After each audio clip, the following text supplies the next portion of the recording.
Hey everybody, what's going on? Hellmite here, bringing you another video from Grab the Lantern today.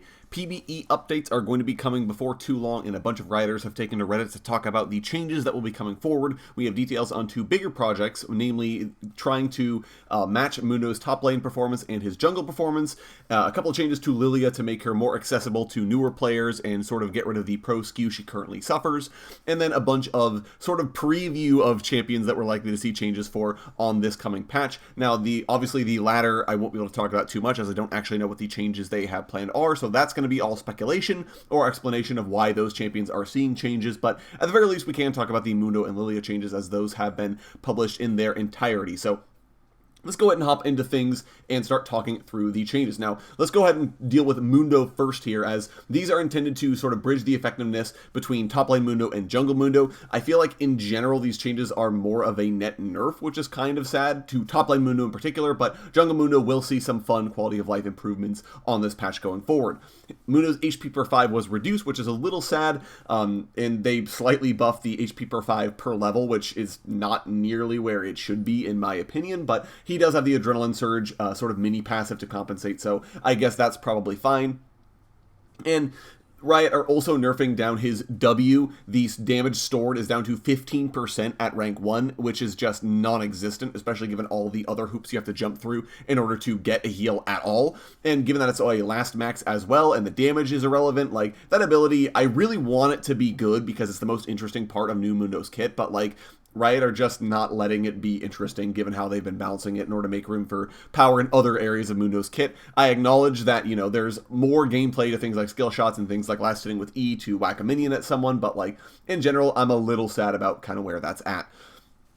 Now, at the very least, the compensation buffs are quite nice for Jungle Mundo. He has a slight buff to his attack speed. His W's cooldown is down to 14 seconds at all ranks, which is very nice. And his E now deals 200% damage to jungle monsters. This is certainly a buff to Jungle Mundo's clear. Both of his AoE abilities are going to do more for him. He will more often have his W available to apply the jungle item passive to all of the jungle monsters in the area, which is quite nice. And the E being able to whack minions as well, again, hits multiple jungle monsters to apply the bonus healing he gets for being in combat with jungle monsters, right? Like, those are all really nice quality of life changes here for Jungle Mundo in particular. So for those of you who are a big fan of how Jungle Mundo plays and sort of where he's at, you will be a big fan of these changes. So top lane Mundo players, you will be slightly weaker than you're used to, but I feel like it's generally coming at it's coming for a good cause, given that a lot of people really like Jungle Mundo, and that was very unplayable as of late.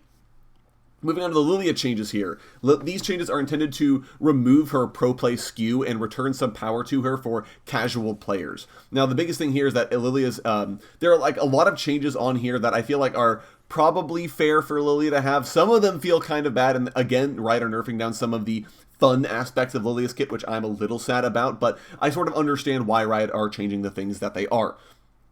Now, Lillia's HP per 5 has gone down, however, her base armor has gone up, and her passive is now going to be restoring health over the duration, on top of dealing more damage and having an AP scaling. Now, the ability is only going to heal her for 33% effectiveness for every source beyond the first, but the fact that she has some degree of healing baked into the kit just for hitting units and applying her passive is quite nice. It sort of gives her a little bit of compensation buff for the Rav Hunter changes that happened a while back. That was a way in which Lillia got out some sustain in the jungle by just having the Rav Hunter Omnivamp, but now that it gives you no bonuses off the bat, that's sort of a dead keystone in general, or dead rune in general, I should say.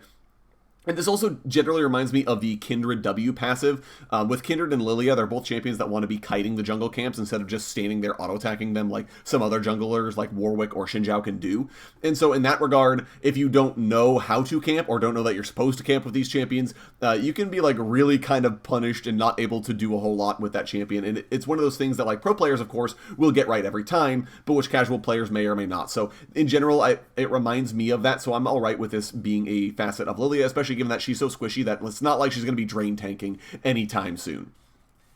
However, Lillia does have some other changes here. Her Q is going to be doing more damage, both magic and true, to be fair, and you have longer before the stacks fall off. However, the stack total has been reduced to 4 from 5 total stacks, and the movement speed per stack was significantly reduced. So it used to be up to 7% movement speed with a small scaling at maximum stacks, maximum rank. Now it's only going to be, or was 11, now it's 7, which is a huge nerf before you even consider the fact that she's losing out on an entire stack's worth of movement speed speed, so Mach Fawn 1 is no longer going to be a thing, unfortunately. And that was one of the things I really loved about Lillia, and that I think made her a joy to play and made her very thematically appropriate. So I'm a little sad about this change in particular, but I guess I can understand why Riot are making it. Her W, however, is going to be dealing more damage and doesn't have damage against minions, so that's going to be a pretty nice change. And her E damage is up and the slow is normalized to 40%, in which, since this is a last max, that's going to be a better change overall. However, the cooldown has been increased, which is fair because Lillia can kind of throw that out off cooldown in the later stages of the game, and if it hits, you just kind of die because she presses R and you're going to go to sleep, and then her team can run you down. The R, however, has received a change here as well. The asleep duration is down by a half second, and the drowsy initial slow has been reduced as well. So generally, she's going to be weaker at trying to pick off enemy champions because she has less time to get into position to capitalize on the fact that you fell asleep.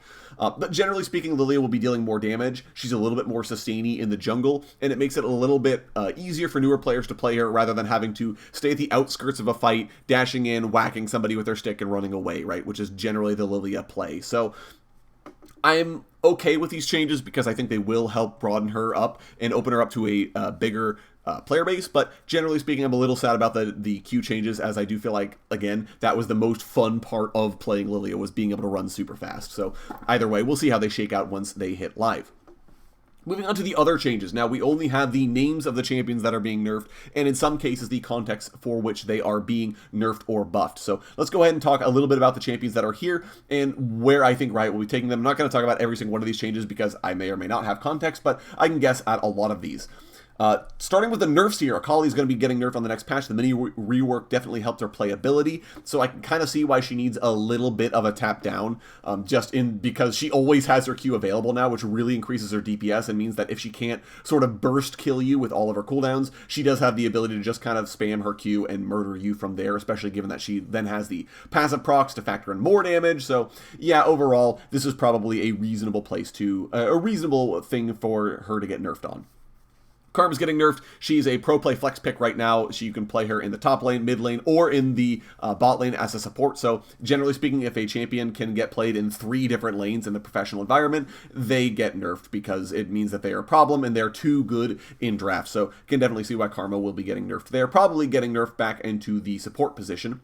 Nocturne is getting nerfed on this patch. Praise the Lord. He is another pro play pick because he just has so much sustain. He just gets to auto attack minions and heal based off of that, and obviously Riot did remove some of the cooldown reduction he gets from his passive for auto-attacking minions specifically versus jungle monsters, but it doesn't matter, he still just gets to auto-attack minions to heal. Remember old Aatrox where his passive didn't have the reduction against minions, and literally all old Aatrox had to do is just auto-attack minions with Deathbringer stance and heal up. So in that regard, it makes sense. They'll probably try to nerf down his passive healing against minions, or make it so that he doesn't heal against minions potentially, or reduce the amount he heals versus minions. So we'll see where Riot end up wanting to take the changes there, but it will be revolving around his lane sustain.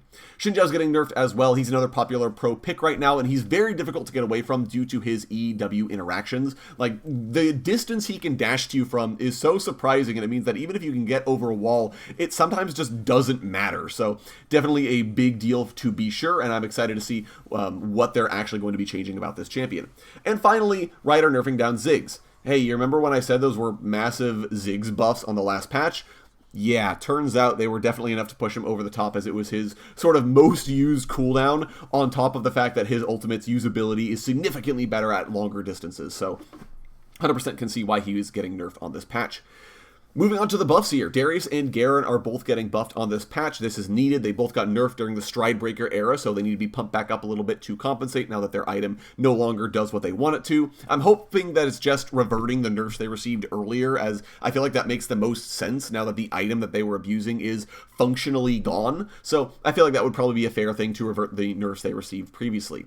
Alawi's also getting buffed. She's like the first two in that she is a Stridebreaker user and or abuser, I guess you could say. So I can see why they would want to be buffing her back up, but in this regard, I feel like Alawi has more room for buffs, given that she, even during the height of Stridebreaker, was not nearly as effective as those two at doing her thing, and I think she has a lot more room for power, just generally given where she's at as a champion. Moving on to Ivern. Ivern is getting buffed on this patch. They're going to buff his E. I don't know what it is with Riot and Ivern E, but they always buff Ivern E for whatever reason. Like, if they have to nerf him, if they have to buff him, the changes are always in regards to his E. So, kind of a fun way to think about him, but essentially it always happens. So, we'll see where it ends up going, but I would be willing to put money down that that's where they're going to change him. And Taric is getting buffed on this patch as well, now that he's no longer limited by his funneling interactions, because they removed how his E works with champions that disappear from the map. So they'll be able to give him some power back, and so I'm just excited for Taric buffs, man. I don't know what they could be, but I'm just excited he's getting some power back. And you may have noticed I forgot to name a specific champion here, namely Gwen. A lot of people have been asking for Gwen nerfs for quite some time, and she's almost a pick ban champion in both EU and NA. So where is Gwen on the patch notes? Apparently, she isn't seeing pick ban status in Eastern region. So over in Korea or China, teams just aren't agreeing that Gwen is actually overpowered. So Riot are holding off on these changes until we have more concrete proof that yes, Gwen is globally too strong. I feel like that is the case, and I feel like, especially if Gwen goes unnerfed until Worlds, she will be a pick ban champion at Worlds, but we'll kind of have to see. I do feel like Riot would probably pull the trigger on Gwen nerfs if we approached Worlds and they still weren't sure. They would probably nerf her just to be on the safe side, because, like I said, if she ends up being a pick ban champion, that's always sort of a disappointing thing to see in pro play. So either way, that's where the Gwen nerfs are, in case you guys were wondering.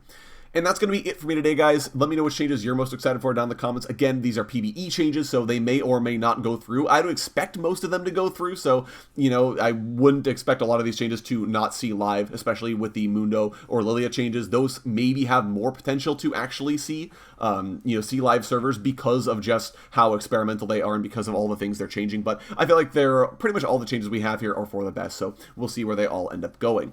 And, but like I said, let me know which you're most excited for down in the comment section below. If you enjoyed the video today, go ahead and leave a like, and if you really enjoyed the video, consider subscribing. I upload a video every Monday, Friday, and on patch days as well. Once again, thank you guys so very much for watching. I do appreciate it, and I will talk to you all later.